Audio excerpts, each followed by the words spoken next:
السلام علیکم. سلیم بخاری شو سے میں ہوں زینب جتوئی. میرے ساتھ موجود ہے سلیم بخاری صاحب. السلام علیکم. وعلیکم السلام. کیسی ہیں آپ؟ میں ٹھیک ہوں, آپ کیسے ہیں؟ میں بھی ٹھیک ہوں. ناظرین, آج ہم پروگرام میں بات کریں گے ملٹری کورٹ نے سانحہ 9 مئی میں ملوث مزید 60 ملزمان کو سزائیں سنا دی ہیں. 21 دسمبر کو 25 ملزمان کو سزائیں سنائی گئی تھی اور اب مجموعی تعداد جو ہے وہ 85 ہو گئی ہے. 9 مئی تاریخ کا ایک سیاہ دن ہے جس میں اپنے ہی لوگوں نے ریاستی اداروں پر حملہ کیا. اب کیا 9 مئی کے ملزمان کیفر کردار تک پہنچ گئے ہیں, یہ سوال ہے. اس پہ بخاری صاحب سے ہم بات کریں گے. ساتھ ہی ساتھ پروگرام میں ہم بات کریں گے دہشت گردوں سے پاکستان کو خطرہ ہے اور سال 2024 پاکستان کی سفارتکاری کے حوالے سے کافی مصروف ترین سال رہا. اس پہ بھی ہم بخاری صاحب سے بات کریں گے. بخاری صاحب, جس طرح سے کورٹ نے سانحہ 9 مئی میں ملوث 60 ملزمان کو سزائیں سنائی ہیں, مجموعی تعداد اب 85 ہو گئی ہے. بہت بڑا کاؤنٹ ہے. اور اب عطا تارڑ صاحب نے بھی اس پہ بات کی ہے, حامد رضا صاحب جو ہیں انہوں نے بھی بات کی ہے. اگر آپ اجازت دیں تو ایک بار ان کے سوال بھی پروگرام میں شامل کر لیں. جی پلیز. جی. پاکستان کے دفاع کے لیے, پاکستان کی سلامتی کے لیے بہت بڑا دن ہے کہ وہ تمام لوگ جو اس سازش میں اعلی کار بنے اور جنہوں نے موقع کے اوپر توڑ پھوڑ جلاؤ گراؤ کیا, ان سب کو سزائیں سنائی گئی ہیں. ہر چیز روز روشن کی طرح عیاں ہے کہ یہ حملہ آور تھے, انہوں نے جلاؤ گراؤ کیا, انہوں نے توڑ پھوڑ کی. تو میں سمجھتا ہوں کہ قانون کا بول بالا ہوا ہے, ملک کے اندر رول آف لا اسٹیبلش ہوگا اور آئندہ کوئی بھی جرت نہیں کرے گا کہ وہ ملک کے اندر انارکی پھیلائے اور ہماری دفاعی تنصیبات کو, ہماری قومی سلامتی کے سمبل کو نقصان پہنچائے. ضرورت اس بات کی ہے کہ اس کا جو ماسٹر مائنڈ ہے اور جو سازش کے اندر دیگر منصوبہ ساز تھے ان کو بھی کیفر کردار تک پہنچایا جائے اور ان کا بھی جو ہے وہ ٹرائل مکمل کیا جائے. آج مذاکراتی کمیٹی کی جو ہماری سائٹ سے ہے, عمر ایوب صاحب کی سربراہی کے اندر خان صاحب کے ساتھ ملاقات ہوئی اور اس کے اندر سی ایم کے پی کے علی امین گنڈاپور صاحب موجود تھے. مذاکرات کے کٹ آف کے لیے جو ایک ٹائم فریم ہے وہ جنوری اینڈ ہے. 31 جنوری تک اس مذاکرات کو منطقی انجام تک پہنچانا چاہتے ہیں. عمر ایوب صاحب جو کہ لیڈ کر رہے ہیں اس مذاکراتی جو پروسیس ہے سارے کا سارا, اور ہماری کمیٹی کو, وہ انشاءاللہ 2 تاریخ کو حکومت کو بھی یہ بات فارملی آغاز کر دی جائے گی. بخاری صاحب, ایک طرف 9 مئی میں جو ملزمان تھے ان کو سزائیں سنا دی گئی ہیں, دوسری طرف صاحبزادہ حامد رضا صاحب کی سٹیٹمنٹ بھی آپ نے سن لی کہ 31 جنوری تک کا وقت ہے, تب تک مذاکرات جو ہیں وہ منطقی انجام تک پہنچائے جائیں گے. اب آنے والے وقت میں پھر کیا ہونے جا رہا ہے؟ پہلے تو میں تھوڑا سا کامنٹ کر دوں اس کے اوپر جو مطالبہ انہوں نے کیا کہ 30 جنوری تک اس کو یا 31 جنوری تک اس کو مکمل کریں. وہ ایک ضرب المثل میرے ذہن میں آ رہی ہے کہ the beggars are never choosers. جی. یہ انہوں نے نہیں طے کرنا کہ کس ڈیٹ تک آپ اس کو مکمل کریں, یہ ڈکٹیٹ کس کھاتے میں کرا رہے ہیں, کس کیپیسٹی میں کرا رہے ہیں. مانگ کے تو انہوں نے مذاکرات کے لیے راضی کیا حکومت کو, اب وہ کہہ رہے ہیں کہ 31 جنوری تک پورا بھی کریں. یہ وہ جو سہولت کاری کی عدالتیں تھیں, یہ وہ نہیں ہے, یہ مذاکرات ہیں. یہ سیاسی مذاکرات جو ہیں وہ اپنا ٹائم لیتے ہیں, ممکن ہے جلدی ختم ہو جائیں, لیکن یہ باہر کھڑے ہو کے اس طرح کی تقریریں کر کے ڈیڈ لائن دینا جو ہے میرے خیال سے وہ مناسب نہیں ہے, یہ ماحول کو خراب کرے گا. Anyway, having said that, آ جائیے جناب 9 مئی. پہلی بات تو یہ ہے کہ ان سزاؤں کے اوپر کامنٹ کرنے سے پہلے 2 چیزوں کو واضح کرنا بہت ضروری ہے. پہلے بھی ہم کئی دفعہ کر چکے ہیں لیکن اب پھر ضروری ہے. جی. پہلی بات تو یہ کہ پوری پی ٹی آئی بشمول مہاتما خان کے ڈینائل موڈ میں تھے کہ ہم نے تو 9 مئی کیا ہی نہیں. جی. یہ ٹھیک ہے, درست, بالکل. سو مچ so that the P T I بانی نے ایک پریس کانفرنس میں کہا یہ ہمارے لوگ نہیں ہیں, یہ تو ایجنسیوں کے لوگ تھے. ہاں جی. تھوڑا اس سے پیچھے لے جاؤں گا آپ کو. جب وہ سپریم کورٹ کے ہاتھے میں بیٹھ کے کہہ رہے تھے کہ آپ نے مجھے گرفتار کیا, دیکھا میرے ٹائیگرز نے کیا کیا, یہاں نہیں ختم ہوئی. انہوں نے کہا اگر آپ مجھے دوبارہ پکڑیں گے تو my tigers will do the worst. یہ بیانات ہیں مہاتما خان کے یا نہیں ہیں؟ ایک سائڈ یہ ہو گئی. دوسری بات یہ کہ کافی عرصے سے چونکہ فیصلے نہیں ہو رہے تھے, سزائیں نہیں سنائی جا رہی تھی, مقدمات کا یعنی ختم نہیں ہو رہے تھے, تو مسلسل مطالبہ تھا ان کا کہ جی جو 9 مئی کے ملزمان ہیں ان کو سزا دینا. جی اب سزا ہو گئی تو پھر چلانے کی کیا ضرورت ہے؟ ایک بات. دوسری بات یہ ہے, بلکہ تیسری بات یہ ہے کہ ان بچوں کے والدین کے ساتھ اور ان بچوں کے ساتھ ظلم ہو گیا جن کو سزائیں ہوئی ہیں, جن کا ٹریک ریکارڈ میں ان کا پرسنل ریکارڈ جو ہے کیریئرز کے لیے برباد ہو گئے ہیں. وہ اسی طرح سے ماں باپ جن کا کوئی قصور نہیں ہے, ان کے بچوں کو سزائیں ملیں تو آپ سمجھتے ہیں کہ وہ چین کا لمحہ کوئی گزار سکتے ہیں؟ بالکل بھی نہیں. Who is responsible for all these 3 situations that I have just said? PTI and PTI's leadership. ایک تو یہ طے ہو گیا. اب آ رہے جناب جو سزائیں ہوئی ہیں، پہلے 25 سزائیں ہوئی تھی اور اب 60 لوگوں کو اور سزائیں ہو گئی ہیں، تو 85 ہوگی تعداد، آپ نے بالکل ٹھیک کہا. لیکن ابھی کچھ باقی ہیں، اور جو کچھ باقی ہیں میرے خیال سے if I interpret it correctly تو وہ ہیں جن کے جرم بہت سنگین ہیں، ٹھیک، جن کی مزید ڈیپ روٹڈ انویسٹیگیشنز چل رہی جو ہیں، مین کردار ہیں جو مین کردار سانحہ ہیں. نامے کے. لیکن اس کے اندر ایک چھپا ہوا پہلو اور بھی ہے، وہ ہے جب بات کی جاتی ہے منصوبہ سازوں کی اور سہولت کاروں کی. یہ جو ISPR کے DG ہیں ان کی 3 پریس ریلیزز میں اس کا ذکر تھا، اور خاص طور سے جو جنرل فیاض حمید کی پریس ریلیز تھی ان کے فیلڈ جنرل کورٹ مارشل کی، اس کے اندر یہ اسپیسیفکلی 3 لائنیں تھی کہ شواہد کی بنیاد پر، دستاویزی ثبوت، ویڈیو ثبوت کی بنیاد پر اب سہولت کاروں اور منصوبہ سازوں تک بھی پہنچا جائے گا. جی، اب ان کے نام بھی ہم نے مختلف حوالوں سے سنے ہوئے ہیں، اس میں بانی PTI کا نام بھی شامل ہے. تو کہنے کا مطلب یہ ہے کہ ابھی ایک سیگمنٹ، بہت میجر سیگمنٹ ابھی باقی ہے. اچھا، کیونکہ جب منصوبہ سازوں کو سہولت کاروں تک آپ نہیں پہنچتے ہیں تو پھر اس طرح کے واقعات ہوتے رہتے ہیں. میں یہ کیوں کہہ رہا ہوں؟ اگر 9 مئی کے فیصلے بر وقت ہو گئے ہوتے، سزائیں بر وقت مل گئی ہوتی، تو 24 نومبر نہیں ہوتا. چونکہ لوگوں کا خیال یہ تھا اور پروجیکٹ یہ کیا جا رہا تھا کہ آپ کو کوئی سزا دے ہی نہیں سکتا، آپ کو سزا ہو ہی نہیں سکتی. ان کا خیال یہ تھا کہ عدالتیں بھی وہی ہیں، چاہے وہ گلزاری تھی، چاہے وہ کھوسوی تھی، چاہے وہ بندیالی تھی، چاہے وہ ساکبی تھی، وہاں بھی ماحول بدل گیا ہے. جیسے بھی بدلا ہے وہ بدلا پارلیمنٹ کے ذریعے ہے، کسی کی مرضی اور خواہش کے اوپر یہ زبردستی نہیں بدلا ہے. اس لیے وہاں سے بھی سہولت کاری اب ختم ہو جائے گی، اور سزائیں جب ہوں گی اور اپیلوں میں جائیں گی کیسز، تو تب بھی وہاں اسلام آباد ہائی کورٹ کی روایت کی طرح سے اٹھا کے کیسز باہر نہیں پھینک دیے جائیں گے. اچھا بخاری صاحب، اب PTI جو 9 مئی پر کمیشن بنانے کا ایک مطالبہ کیا ہے، اب ڈسکس بھی کیا جائے گا 2 جنوری کو جب مذاکرات ہوں گے، تو کیا لگتا ہے پھر جو سزائیں دے دی ہیں ابھی ملٹری کورٹس نے وہ انٹو ہو جائیں گی؟ جیسا میں نے کہا، یہ سزائیں جو ہیں یہ ہلکی یا ویک ایویڈنس کے اوپر نہیں دی جاتی، اس کے لیے بڑی کنکریٹ ایویڈنس ہوتی ہے، اور عدالتوں میں جا کے وہ ڈیفیٹ نہیں ہوتی. یہ روایت ہے کہ یہ چونکہ 2 سٹیجز ہیں، ایک انکوائری کی سٹیج ہے کہ کیا یہ مقدمہ شواہد اور گواہوں کی موجودگی میں بنتا ہے یا نہیں بنتا ہے، اس وقت ختم کر دیا جاتا ہے. جن لوگوں کو پہلے رہا کیا تھا، کوئی 31 کے قریب لوگ تھے نا جن کو چھوڑ دیا تھا کہ جی ان کے خلاف ایویڈنس نہیں ہے. لیکن ملزم کے پاس رائٹ ٹو اپیل تو ہے، ایبسلیوٹلی، وہ سپریم ہائی کورٹ میں بھی جائیں گے اور ہائی کورٹ کے بعد وہ سپریم کورٹ میں بھی جائیں گے. لیکن جیسا میں نے کہا کہ وہ جو ایک توقع کی جاتی تھی نا کہ وہاں بیٹھ کے ججز انتظار کر رہے ہیں کہ لیاؤ ساڑھے کل فٹافٹ لیاؤ، 45 کیسز میں ضمانتیں، 12 کیسوں میں ضمانتیں، یہ تو کیس ہی نہیں بنتا. اس 190 جو ملین پاؤنڈ کا کیس ہے ختم کر دیا نا پہلی ہیئرنگ کے اوپر، تو کیس ہی نہیں ہے. کیا سائفر کے ساتھ یہی نہیں ہوا کہ یہ تو نہیں چوری کا کیس ہے سائفر جی؟ اب نہیں ہوگا. اب وہاں پر میرٹس پر کیس سنے جائیں گے، میرٹس پر فیصلے ہوں گے.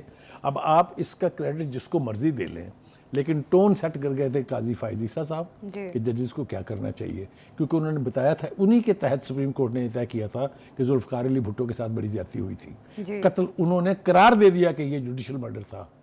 تو کہنے کا مطلب یہ ہے کہ وہاں بھی ماحول اب بدل گیا ہے. بخاری صاحب، جب پہلے 21 دسمبر کو 25 ملزمان کو سزائیں ہوئی تو ہم نے دیکھا برطانیہ، یورپی یونین، امریکہ نے تشویش کا اظہار کیا تھا.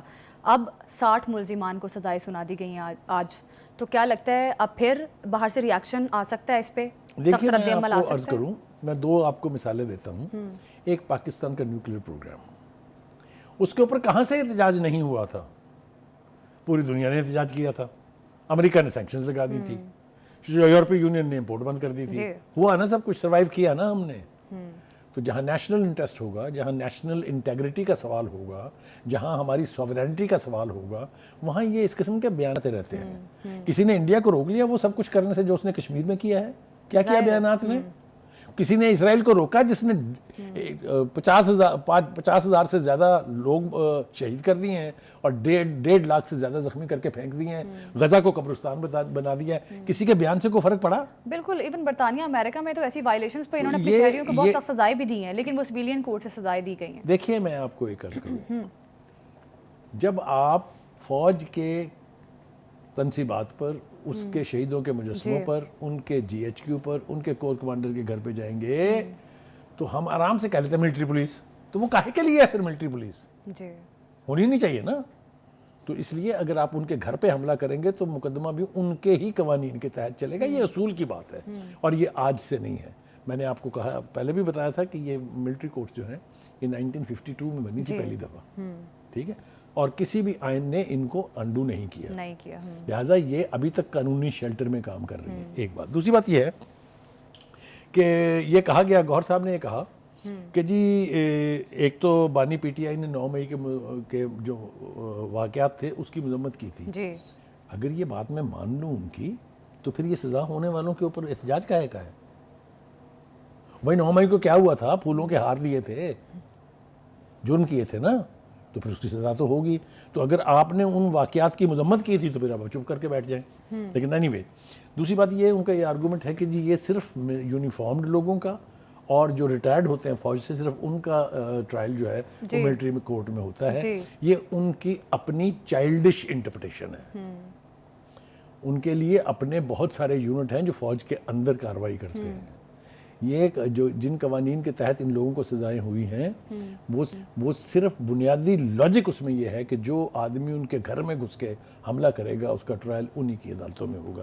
ایک بات تو یہ سوچ لینی چاہیے. لیکن اچھا بخاری صاحب، اب ایک یہ بھی تاثر پایا جا رہا ہے کہ ہیومن رائٹس کی وائلیشن جو ہے اس طرح سے کی جاتی ہے جب کسی شہری کا، کسی سویلین کا ملٹری ٹرائل کیا جائے یا ملٹری عدالتوں میں ان کے کیس کی سنوائی ہو. اب جس طرح سے ایک ملزم کو اگر رائٹ ٹو اپیل کا حق حاصل ہے تو وائلیشن تو نہیں ہے پھر اس طرح سے. دیکھیے بالکل آپ نے ٹھیک کہا ہے، اور ایک جگہ نہیں ہے، 2 جگہ. ملٹری کورٹ سے بڑے سوال اٹھائے جا رہے ہیں کہ اس میں انٹیگریٹی کا فقدان ہے، اس میں ٹرانسپیرنسی نہیں ہوتی، بہت ساری دیگر چیزوں پر سوال اٹھ رہے ہیں. یہ تو متاثرہ فریق جو ہے ان کی اور ان کے جو ہمدرد ہیں یا ان کے جو سپانسرز ہیں، یہ تو ان کی انٹرپریٹیشن ہے نا. جی میں نے جو آپ کو انٹرپریٹیشن دی ہے وہ بھی تو پلازیبل ہے نا، کہ جب ان کے تحت ہوگا، ان کے گھر میں گھس کے آپ حملہ کریں گے تو مقدمہ بھی وہیں ہوگا. دوسری بات یہ ہے کہ ایک اور بات جو کرنا بہت ضروری ہے وہ یہ کہ ابھی تو کہتے ہیں کہ ابھی تو ابتدائے عشق ہے، روتا ہے کیا، آگے آگے دیکھیے ہوتا ہے کیا. جب یہ بات جائے گی نا منصوبہ سازوں اور سہولت کاروں پر، آپ یہ دیکھیں کہ جو ٹرائل کر رہے ہیں انہوں نے اپنا بریگیڈیئر لیول کا بندہ نہیں چھوڑا ہے جی، اس کے بھی 10 سال سزا ہوئی ہے. تو پھر آپ کیسے توقع رکھتے ہیں کہ وہ سویلینز کے ساتھ کوئی رعایت گزاریں گے؟ جس نے جو جرم کیا ہے اس کی سزا اس کو ملے گی. میں نے اپنے فونک بیپر میں بھی کہا تھا، میں اب پھر دوبارہ کہتا ہوں، ہمارے دوست ہیں حفیظ اللہ نیازی صاحب، بہت ہی ہمارے دلوں کے قریب ہیں، بہت ڈھنگ کے آدمی ہیں، سیاستدان بھی ہیں، جرنلسٹ بھی ہیں، لکھتے بھی ہیں. ان کے بیٹے کو جو سزا ہوئی ہے اس کا مجھے دکھ ہے، لیکن یہ مورد الزام اس کا جو ہے نہ میڈیا ہے نہ کوئی اور ہے، وہ ہیں جن کے کہنے پر انہوں نے وہ سب کچھ کیا جو نہیں کرنا چاہیے تھا. حفیظ اللہ نیازی صاحب کا آرگومنٹ یہ ہے کہ میرا بیٹا وہاں اس وقت پہنچا تھا جب سب کچھ ہو چکا تھا، but the fact remains that he was found there. Anyway, تو ہم ان کے ساتھ اظہار ہمدردی کرتے ہیں، کوئی دو رائے اس کے. اچھا بخاری صاحب، آج بانی پی ٹی آئی سے ملاقاتیں بھی ہوئی ہیں، ہم ملاقات پہ بات بھی کر رہے ہیں. اب علیمہ خان صاحبہ کہہ رہی ہیں کہ بانی پی ٹی آئی نے کہا ہے کہ وہ ہاؤس اریسٹ میں نہیں جائیں گے، نہ کوئی ڈیل ہوگی نہ ہاؤس اریسٹ ہوگا، اور وہ کہہ رہے ہیں میں تو ڈٹا ہوا ہوں اور ڈٹ کے ہی رہوں گا. یار یہ پوچھنا چاہیے، آپ لوگوں سے کہوں گا تو غلط ہو جائے گا، یہ پی ٹی آئی والوں سے پوچھنا چاہیے کہ آپ کو ریسٹ آؤٹ جانے کی آفر کی کس نے ہے؟ آپ خود ہی ایک سیناریو گھڑتے ہیں، خود ہی اس کے اوپر ریاکشن دینے بیٹھ جاتے ہیں. کوئی تو ان کو پہنچا رہا ہے. مجھے بتائے نا، کہیں سے کوئی ایک کوٹ کرے نا، یا تو علیمہ خان صاحبہ یہ کہیں کہ فلاں بندے کا فون آیا تھا، انہوں نے کہا تھا ریسٹ ہاؤس جانا ہے. ابھی کوئی نہیں بھیج رہا بھائی، ریسٹ ہاؤس کو بھیج ہی نہیں سکتا ان کو. میں پھر آپ سے یہ کہہ رہا ہوں کہ اگر وہ ریسٹ ہاؤس جائیں گے، گھر جائیں گے یا آزاد ہوں گے تو وہ کورٹس کے تھرو ہوں گے، وہ اس طرح کی آفر اور پیشکش کے جواب میں نہیں ہوں. اچھا بخاری صاحب، مذاکرات کہتے ہیں بڑی خاموشی سے ہوتے ہیں جب بھی مذاکرات دو فریقین کے درمیان ہوں یا دو پارٹیز کے درمیان ہوں. ابھی یہ جو مذاکرات چل رہے ہیں، پہلے شروعات میں تو یہی بات کی جا رہی تھی کہ خاموش رہا جائے جب تک کوئی حتمی مراحل میں داخل نہیں ہو جاتے. پی ٹی آئی نے بھی بہت ساری باتیں کی، گورنمنٹ نے بھی بہت ساری باتیں کی، اور سب سے دلچسپ بات ہے کہ باہر سے رچرڈ گرینل صاحب جو ہیں وہ بہت ٹویٹس کر رہے ہیں اور لگاتار ٹویٹس کر رہے ہیں. کیا انہیں پاکستانی سیاست میں بہت دلچسپی ہے یا کوئی اور وجہ ہے؟ ویورشپ کے لیے کر رہے ہیں. کس کا نام لیا آپ نے؟ رچرڈ گرینل. ہوئی شی نہیں، وہ ابھی تک ہوئی شی ہے نا، اس لیے کہ ابھی تو وہ حکومت کا حصہ نہیں بنے ہیں. ہاں جی. سوشل میڈیا کے اوپر دیے گئے بیانات کے اوپر امریکی پالیسی تشکیل نہیں دیتی ہے. ایک تو یہ بات آپ سمجھنے میں، حسین حقانی کو I'll give him full credit، اس نے کہا ہے، اس نے کہا یہ اس طرح کے بیانات تو آتے رہتے ہیں بٹ nobody bothers، کیونکہ جو امریکہ کی پالیسی ہے, جو امریکن ایڈمنسٹریشن ہے, جو پینٹاگون ہے, جو CIA ہے, وہ پالیسیاں جو ہیں وہ سوشل میڈیا بیانات پر نہیں بناتی, انہوں نے اپنے وائڈر انٹرسٹ دیکھنے ہوتے بخاری ہیں. صاحب ایک سوال اور بھی اس پہ بنتا ہے, رچرڈ گرینر صاحب جو ابھی جس طرح سے ٹویٹ کر رہے ہیں یا جس طرح سے پاکستانی سیاست میں دلچسپی لے رہے ہیں, کیا حلف لینے کے بعد بھی ان کا رویہ یہی ہوگا؟ ابھی تک تو جو کچھ وہ کر رہے ہیں وہ سب اس ابھی تو حلف نہیں لیا, کسی پوزیشن پہ نہیں. یہ سب کچھ وہ ان لابیز کا کارنامہ ہے جنہیں ہائر کیا ہے PTI نے فار امیج بلڈنگ, اینڈ تاکہ وہ تاثر ختم ہو کہ وہ اینٹی امریکن تھے. وہ ایبسلیوٹلی ناٹ جو ہے نا, صبح اٹھ کے بانی PTI اور بانی PTI کے سارے فالوورز سب سے پہلے پانی کے ساتھ, گلاس کے ساتھ ایبسلیوٹلی ناٹ پیتے ہیں, وہ ہضم کرتے ہیں اس کو, کیونکہ میں نے تو نہیں کہا تھا نا, وہ انہوں نے کہا تھا نا. اور ڈونلڈ لو نے میری حکومت گرا دی, میں نے نہیں کہا تھا. بخاری صاحب سوشل میڈیا اٹینشن کے لیے بھی وہ کر رہے ہیں نا کوششیں. جھوٹ بول رہے ہیں نا, اس کا مطلب ہے یار ایک والی ریاست مدینہ کیسے جھوٹ بول سکتا ہے بھائی, اس کے منہ سے تو نکلا ہوا ہر لفظ سچ ہونا چاہیے. Any way, having said that, دیکھیے دو باتیں اور امپورٹنٹ ہیں. اگر تو یہ مذاکرات PTI نے ان دو شرائط پر کیے جس کی طرف اشارہ علیمہ خان صاحبہ نے آج کیا ہے, تو یہ نان سٹارٹر سمجھیں آپ اس کو. اچھا, یہ سٹارٹ ہی نہیں ہوں گے. پری کنڈیشن کے اوپر کوئی مذاکرات نہیں ہونے, میں بتا رہا ہوں آپ کو, اور نہ ہی ہونے چاہیے. سیاسی مذاکرات کبھی پری کنڈیشنز کے اوپر نہیں ہوتے. لیکن حکومت ہے تو ان سے مطالبات مانگے ہیں, جس طرح 26ویں آئینی ترمیم پر انہیں اختلاف ہے, لیکن کہہ رہے ہیں ہم نے اسے مطالبہ سے نکال دیا, شبلی فراز صاحب نے کہا ہے. دو چیزیں, تو اس کا مطلب ہے کہیں نہ کہیں ایکسیپٹنس گورنمنٹ کے پاس ہے اس چیز کی. دو چیزیں ہیں. ایک یہ ہے کہ ہاں جی آپ کا مطالبہ کیا ہے, ایک ہے جی یہ ہماری شرط ہے. زمین آسمان کا فرق ہے دونوں چیزوں میں. مطالبات تو حکومت کے بھی بہت ہیں. حکومت چاہے گی کہ خان صاحب ہماری جان چھوڑ دیں, تو یہ مانا تو نہیں جا سکتا نا.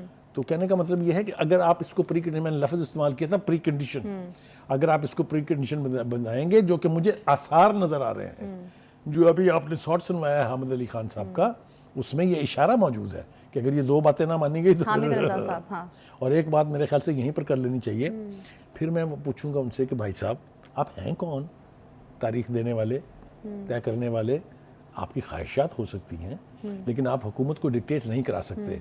دیکھیے مذاکرات کا پروسیس کبھی تو بہت مختصر بھی ہو سکتا ہے, شارٹ دورانیے کا ہو سکتا ہے, لمبے بھی ہو سکتے ہیں. اس لیے کہ اگر گیو اینڈ ٹیک کے معاملے میں بات بڑھتی چلی جائے گی تو پھر یہ اور زیادہ طویل ہو جائے گی. اس لیے تو 31 جنوری تک لے گئے ہیں کہ شاید کچھ پیش رفت ہو سکے. دیکھیے پھر میں نے کہا آپ سے, ابھی آپ کے TORs بنے نہیں ہیں, آپ شرائط لگانے لگ گئے ہیں. ابھی تو یہی نہیں پتا کہ آپ کے پاس مینڈیٹ کیا ہے. بخاری صاحب, رانا ثناءاللہ صاحب جو ہے نا, جب مذاکرات شروع ہوئے تھے تب بھی کہہ رہے تھے کہ 100% مثبت نتائج آئیں گے, اور اب بھی وہ یہی چیز کہہ رہے ہیں کہ مثبت نتائج آئیں گے. تو کیا لگ رہا ہے؟ دیکھیے یہ صرف ایک بات ثابت کرتا ہے, اور وہ چلاکی کر رہے ہیں, سیاستدان ہے نا, وہ یہ کہہ رہے ہیں کہ جی سانوں کوئی اعتراض نہیں ہے, ہم تو چاہتے ہیں کہ کوئی نتیجہ نکل آئے. یہ عقل مندی کی بات ہے. ہاں, یہ دانش مندی ہے, یہ سیاستدان ہے, ہی is a veteran politician.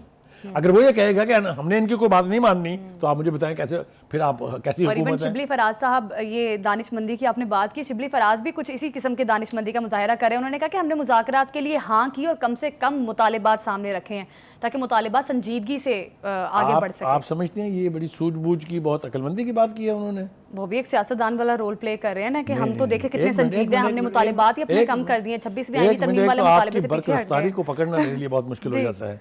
He is a parliamentarian now, senator ہے نا. جی جی جی. جس سینیٹر کو یہ نہیں پتا کہ جو چیز پارلیمنٹ میں 2/3 اکثریت کے ساتھ منظور ہوگی, وہ انڈو بھی صرف اسی پروسیس سے ہو سکتی ہے. اس کی عقل کا میں ماتم کروں یا اس کو اعزاز دوں میں؟ شوڈنٹ ہی نو کہ اس کا اور کوئی طریقہ نہیں ہے. کوئی وزیر اعظم, پریزیڈنٹ دونوں مل کے, پوری غیر ممالک کی قوتیں مل کے بھی اس کو انڈو نہیں کر سکتی جب تک وہ اسی پروسیس سے نہیں جائے گا. تو یہ میرے خیال سے حماقت کی بات ہے, یہ کوئی دانش مندی نہیں ہے. ایک بات. دوسری بات یہ ہے کہ اگر تو آپ نے اپنے مطالبات جو ہیں وہ مظاہروں کے ذریعے, احتجاج کے ذریعے منوانے ہیں, تو میں پھر کہہ رہا ہوں آپ سے, یہ مذاکرات will not even take off. Greater spirit and understanding has to be shown and demonstrated. جب تک آپ کی نیت کا اندازہ نہیں ہو پائے گا. دیکھیں نا, میں آپ کے ساتھ مذاکرات کرنے بیٹھوں اور مجھے یہ پتا ہو کہ آپ کے پاس اختیار کوئی نہیں ہے, تو مجھے بتائیں وہ کیا مذاکرات ہیں. اور اگر آپ نے ہر بات کو لے کے, میں نے کل بھی کہا تھا کہ ایک جملہ پکڑنا ہے, آپ نے جانا ہے واپس اڈیالہ, جی, تو یہ کیسے پھر نتیجہ خیز ہوں گے؟ میرے خیال سے PTI کی جو پارٹی ہے, جس کی قیادت اب عمر ایوب کر رہے ہیں، ان کو خود بھی یہ ادراک ہونا چاہیے کہ ایک دفعہ مینڈیٹ لے لیں نا بانی سے کہ یہ ماننا ہے یہ نہیں ماننا، ختم. تو کم از کم وہ ٹیم ان کی جو ہے وہ تو با اختیار ہوگی نا کہ بھائی ہمارے پاس یہ مینڈیٹ ہے، ہم اس سے کم پہ راضی نہیں ہوں گے. یہ کچھ بھی نہیں ہوا تو مجھے بتائیں مذاکرات بالکل پی ٹی آئی کو اپنے رہنماؤں کو با اختیار بنانا چاہیے تاکہ مینڈیٹ ان کے پاس ہو، پھر مذاکرات پر بات کی جائے. ابھی ایک شارٹ بریک لیتے ہیں، بریک کے بعد بات کریں گے کیا بانی پی ٹی آئی کا ٹرائل ملٹری عدالتوں میں ہوگا. پچھلے کچھ عرصے سے عدالتی کارروائیاں جو ہیں وہ کافی تیز ہو گئی ہیں. 9 میں ملزمان کو سزائیں دے دی گئیں. فوج کے ایک بااثر افسر کا ملٹری ٹرائل بھی کیا جا رہا ہے. بخاری صاحب، اب ایک یہ بھی شبہ پایا جا رہا ہے یا اس چیز کے بارے میں بھی کافی باتیں کی جا رہی ہیں کہ شاید بانی پی ٹی آئی کا بھی اب آگے چل کے ملٹری ٹرائل ہوگا. کیا ان کو بھی فوجی عدالتوں میں لے کے جایا جا سکتا ہے؟ آپ مجھے مجبور کر رہی ہیں کہ اب کوئی نہ کوئی خبر جو ہے وہ بریک کی جائے. جی کر دیں بریک. دیکھیے یہ جو مذاکرات ہو رہے ہیں نا، یہ ٹرننگ پوائنٹ آیا کب؟ میں یہ سوال پوچھنا چاہتا ہوں آپ سے کہ کب؟ پہلے تو وہ کہتے تھے ان چوروں ڈاکوؤں سے ہم کریں گے مذاکرات، اور جب سے انہوں نے وہ کشکول پکڑ کے مذاکرات کی بھیک مانگنی شروع کی ہے، یہ کب ہوا ہے؟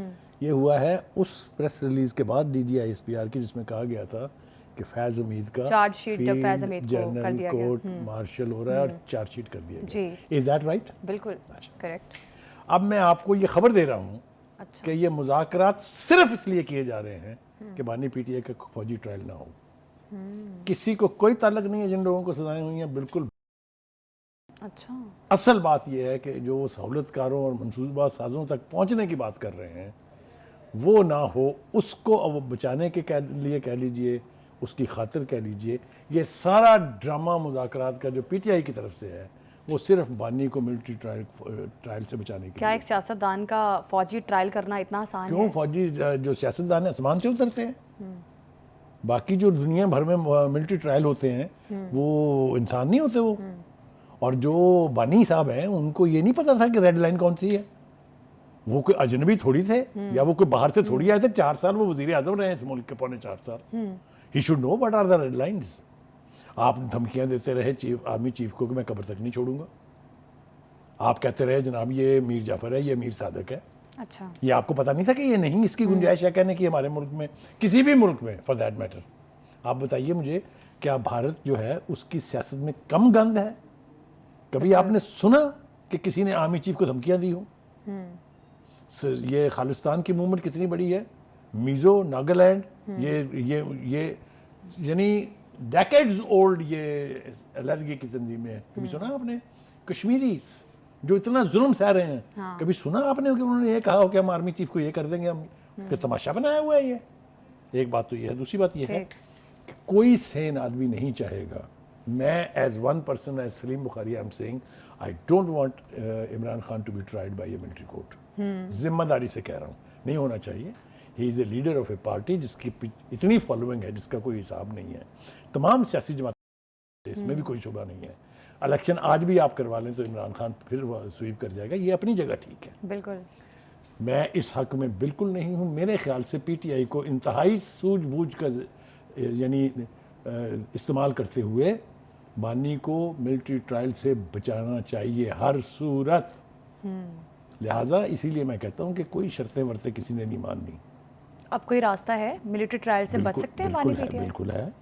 یہ سیاست میں یہ گیو اینڈ ٹیک کی بات جو ہم کرتے ہیں، یہ اور کیا ہے؟ یہ بھی ہوا تو نہیں نا. ابھی تو فیصلہ نہیں ہوا نا کہ ملٹری ٹرائل ہونا ہے، تو بچے نا اس سے. وہ تو کہہ رہے ہیں مجھے ڈیل چاہیے ہی نہیں، میں تو ڈٹ گیا ہوں، میں ڈٹا ہی رہوں گا. دیکھیے وہ اپنے فالوور کی کنزمپشنز کے لیے دیے گئے بیانات اور چیز ہے. کریکٹ. جو انڈر کرنٹس ہوتے ہیں نا، جو جس طریقے سے کمیونیکیٹ کیا جاتا ہے وہ طریقہ کار اور ہوتا ہے. میں یہ سمجھتا ہوں کہ if better sense prevails, the P T I leadership جو باہر ہے ان کو چاہیے کہ وہ ہوش کے ناخن لیں، نعرے بازی سے اجتناب کریں، اور بانی پی ٹی آئی کی زندگی کو جو خطرات لاحق ہیں، ان کے کیریئر کو، فیوچر کو جو خطرات لاحق ہیں، ان سے بچانے کے لیے ڈھنگ کا راستہ اپنا. میں بالکل یہ نہیں کہہ رہا کہ سرنڈر کر دیں گورنمنٹ کو. جو اپوزیشن گورنمنٹ کو سرنڈر کر دے وہ کہے کہ اپوزیشن ہے، میں یہ بالکل نہیں کہہ رہا. لیکن میں یہ کہہ رہا ہوں کہ ایسا کچھ کرنا اوائڈ کریں جس طرح 9 مئی کو کیا تھا، جس طرح آپ نے 24 نومبر کو کیا ہے. بالکل. تو اس سے راستے نکل آئیں گے. ایک بات تو یہ ہے. دوسری بات یہ ہے کہ مجھے آج ایک خوشی ہوئی ہے، خوشگوار حیرت ہوئی ہے، اور میں کمپلیمنٹ کرنا چاہتا ہوں بیرسٹر گوہر کو، جنہوں نے یہ بیان دیا کہ ہمیں نہ کسی غیر ملکی کی حمایت چاہیے، جی نہ سپورٹ چاہیے بانی کی رہائی کے لیے. بانی کی رہائی کو تو عدالتوں کے ذریعے ہوگی. دیکھیں اس کو کہتے ہیں سینٹی. جی لہٰذا انہوں نے ایک طریقے سے، وہ کون تھا وہ جس کے بارے میں میں نے پوچھا تھا ہوشی، رچرڈ گرینر، اس کے بیانات کو اس نے ایک طرح سے اٹھا کے نالی میں پھینک دیا کہ چپ کرو، ہمیں نہیں چاہیے آپ کی حمایت. Very good statement, absolutely like a politician. اچھا ایک اور چیز بانی پی ٹی آئی کو بھی اپریشیٹ کر دیں کیونکہ انہوں نے بھی آج گورنمنٹ کو کافی اپریشیٹ کیا ہے کہ معیشت جو ہے کافی مستحکم ہوئی ہے. تو اللہ کرے ایسا نہ ہو کہ ان کے منہ سے نکل گئی ہو کوئی بات. ہاں ویسے یہ پوائنٹ ہے، اس لیکن پہ یہ یو بات ٹرن نہ آ جائے. میرے خیال سے وہ کہتے ہیں نا، آپ نے بالکل ٹھیک کہا کہ جو صحیح بات ڈھنگ کی بات ہو صحیح بات اس کو کو appreciate اپریشیٹ کیا کرنا جانا چاہیے. اور ہم اس میں کنجوسی کبھی بھی نہیں کرتے ہیں. انہوں نے یہ تسلیم کر کے ایک طرح سے یعنی آپ کریں سٹیمپ لگا دی ہے گورنمنٹ کی ان ایفرٹس پر، جس کے نتیجے میں ہم ڈیفالٹ سے بچے ہیں. یہ میں سمجھتا ہوں یہ انہوں نے اپنے بڑے پن کا مظاہرہ کیا ہے. اس کو ایکنالج کرنا چاہیے. یہ جو حکومتی جو ہے نا مشیران، ان کو بھی چاہیے کہ وہ بھی اپنی میڈیا انٹریکشن میں اس چیز کی داد دیں، اس کو اپریشیٹ کریں. ایک بات. دوسری بات یہ ہے کہ خواجہ آصف صاحب جو ہیں وہ ایک طویل عرصے سے اسی ریٹرک پر لگے ہوئے ہیں اور وہ ابھی جاری ہے کہ جی یہ تو اسرائیلی اثاثہ ہیں. بھائی صاحب جو ہیں ان کے پیچھے تو وہ جو گولڈ سمتھ اینڈ کمپنی ہے وہ جس کو وہ کہتے ہیں آپریشن گولڈ سمتھ، اور وہ جتنے بھی یہ لوگ ہیں نا، شہباز گل ہو گیا، یہ شہزاد اکبر ہو گیا، یہ زلفی بخاری ہو گیا، یہ جتنے بھی دیگر لوگ کہتے ہیں یہ سارے ان کے رنگروٹ ہیں، یعنی ان کے بھرتی کیے ہوئے لوگ ہیں. تو وہ اپنا سلسلہ جو ہے وہ جاری رکھے ہوئے ہیں. لیکن جیسا میں نے کہا the most important thing as of today is کہ بانی پی ٹی آئی کو جو خطرات لاحق ہیں ان سے انہیں بچانا بھی چاہیے، خود ان کو بچنا بھی چاہیے ان سے.